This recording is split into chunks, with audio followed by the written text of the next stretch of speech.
Sebelum gua lanjut ke videonya, bantu channel ini dengan klik tombol subscribe dan nyalakan juga lonceng notifikasinya agar tidak ketinggalan update-update terbaru dari channel ini. Terima kasih. Di sini gue balik lagi buat nge-review ROM yang lagi hits di dunia per-custom roman di Asus Max Pro M1 ini, yaitu ROM Nusantara Project V1. Yang mana ROM ini sudah menggunakan versi Android terbaru yaitu Android 10 dengan dibekali kernel dari Venom LA. Sebelum kita bahas lebih dalam, seperti biasanya gue bakal nge-review basic settingnya dulu. Buat apa sih bang? Nah, biar kalian semua bisa melihat sedikit gambaran menu-menu ataupun fitur-fitur yang ada pada ROM Nusantara Project ini. Pada menu tampilan untuk tingkat kecerahan pada ROM Nusantara ini, menurut gua udah cukup baik, tidak terlalu terang dan juga nggak terlalu gelap. Untuk kecerahan adaptifnya atau adaptasi cahaya otomatisnya berfungsi dengan normal. Dengan adanya fitur ini, kita bisa mengotomatiskan pengaturan cahaya yang diberikan dari fitur ini. Lalu, untuk fitur cahaya malamnya, di ROM ini sudah sangat sempurna, karena kita juga bisa mengatur intensitas cahayanya di fitur ini. Dengan adanya fitur tersebut, membantu kita untuk menyesuaikan warnanya sesuai dengan kenyamanan mata kita. Pada menu tampilan juga ditambahkannya fitur gaya dan wallpaper. Di dalam fitur ini kita bisa mengganti gaya pada jam yang ada di layar kunci. Ada beberapa opsi menarik yang kalian bisa coba pada fitur ini. Dengan adanya fitur ini membuat tampilan lock screen kita menjadi tidak membosankan. Lalu ada juga update fitur terbaru yaitu fokus ke layar. Untuk kegunaannya seperti sensor menggunakan kamera depan. Ketika kita mengaktifkan fitur ini, maka layar tidak akan mati saat sensor kamera depannya mendeteksi kita sedang melihat layar ponsel. Kurang lebihnya seperti itu. Lalu, pada fitur double tap to wake-nya pun berfungsi dengan baik dan juga fast respon. Untuk fitur standar seperti font, ukuran tampilan, ukuran font itu sudah pasti berfungsi dengan normal. Lalu untuk audio speakernya pun yang dihasilkan sangatlah keras dan tidak sember. Biar audionya makin jos, disarankan sudah berada di FW60 ke atas. Untuk penyimpanan sistemnya, yang dibutuhkan pada ROM Nusantara Project ini tidak cukup memakan ruang untuk penyimpanannya. Jadi dijamin cukup ringan dan smooth banget untuk dipakai pada varian 332, apalagi pada varian 664 jos banget pokoknya.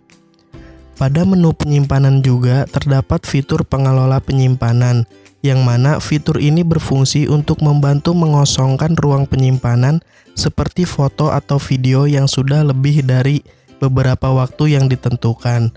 Kalian bisa merubah waktunya pada fitur ini.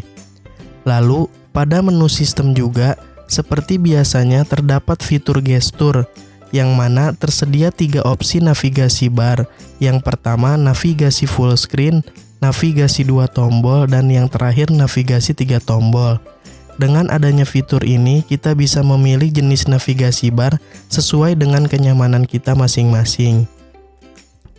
Yang paling menarik dari ROM Nusantara Project ini, yaitu dari segi fitur kostumisasinya yang benar-benar memanjakan mata kita, karena fitur yang diberikan sangatlah banyak. Terdapat pada menu Nusantara Wings. Pada menu tema, kita terdapat beberapa fitur yang menarik, seperti Nusantara Wings Background. Pada menu ini, kita bisa menggantinya pada background sistem dengan opsi yang sudah disediakan. Lalu, ada juga navigasi bar style. Menu ini berfungsi untuk mengganti bentuk icon pada navigasi bar kita. Banyak opsi menarik yang kalian bisa coba untuk membuat tampilan navigasi bar kalian gak ngebosenin.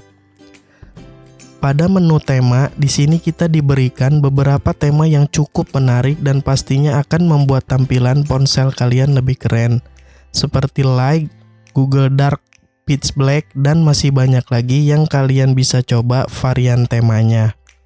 Mantapnya lagi, tema-tema pada ROM ini berfungsi hampir ke semua aplikasi yang memang sudah support. Contohnya pada tema Google Dark. Tema tersebut berfungsi hampir ke semua aplikasi seperti Instagram, YouTube, WhatsApp, dan lain-lainnya. Lalu, ada juga menu icon shape yang berfungsi untuk merubah bentuk icon pada home screen, seperti bulat, kotak, dan lainnya. Pada menu status bar juga, kita bisa mengganti gaya pada icon-icon yang ada di status bar. Pada ROM ini kita diberikan beberapa opsi yang sangat menarik yang kalian bisa coba pada fitur ini. Masih kurang puas? Tenang, masih ada. Pada fitur Nusantara Wings ini juga kita bisa mengatur, menambahkan, ataupun mengubah icon-icon yang ada pada status bar. Seperti menambahkan karir label pada status bar, menambahkan tanggal pada jam di status bar, dan masih banyak lagi yang kalian bisa explore pada menu ini. Dengan adanya fitur-fitur kostumisasi yang banyak tersebut, buat gua pribadi bikin HP ini gak ngebosenin karena tampilannya yang gak cuma itu-itu aja. Yang terakhir yang paling banyak ditanyain, "Bang, gimana baterainya awet gak?" Kalau buat gua, baterainya menurut gua, ROM ini terbilang agak sedikit boros. Plus ngecasnya agak sedikit lama, mungkin karena faktor dari kernelnya. Jadi gua saranin buat kalian ganti kernelnya dengan kernel favorit kalian. Contohnya dari TRB, karena di sini gua udah ganti ke TRB Lydia versi Game It, lumayan berpengaruh. Mungkin cuma itu yang bisa gue informasiin buat kalian.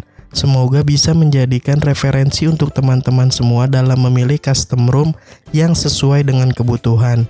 Ingat, review terbaik adalah diri kita sendiri.